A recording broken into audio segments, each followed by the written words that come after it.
കോഴിക്കോട് NITക്ക് സമീപം സംസ്ഥാന പാതയോരത്ത് ലോഡ് കണക്കിന് മാലിന്യം തള്ളി ദിവസങ്ങളായിട്ട് നീക്കാനുള്ള ഒരു നടപടി ഇതുവരെ ഉണ്ടായിട്ടില്ല. രാത്രിയുടെ മറവിലാണ് പൊതുസ്ഥലത്ത് പ്ലാസ്റ്റിക് ഉൾപ്പെടെയുള്ള മാലിന്യം വാഹനത്തിൽ കൊണ്ടുവന്ന് അജ്ഞാതർ നിക്ഷേപിക്കുന്നത്. ദിവസവും ആയിരക്കണക്കിന് ആളുകൾ സഞ്ചരിക്കുന്ന പാതയോരത്താണ് ഒറ്റ രാത്രി കൊണ്ട് മാലിന്യ കൂമ്പാരം പ്രത്യക്ഷപ്പെട്ടത്. എവിടെ നിന്ന് ആരാണ് ഇത് കൊണ്ടുവന്നതെന്ന് മാത്രം ആർക്കും അറിയില്ല.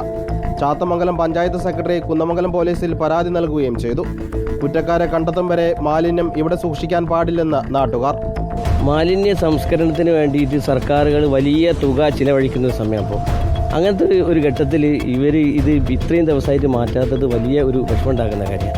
ഇത് ഈ വേസ്റ്റ് ഇവിടുന്ന് ഒഴുകിയിട്ട് താഴെയുള്ള ജനവാസ കേന്ദ്രങ്ങളിലേക്ക്, ആളുകൾ താമസിക്കുന്ന കേന്ദ്രങ്ങളിലേക്ക് ഇതിൻ്റെ അഴുക്ക് വെള്ളം പോവുകയാണ്.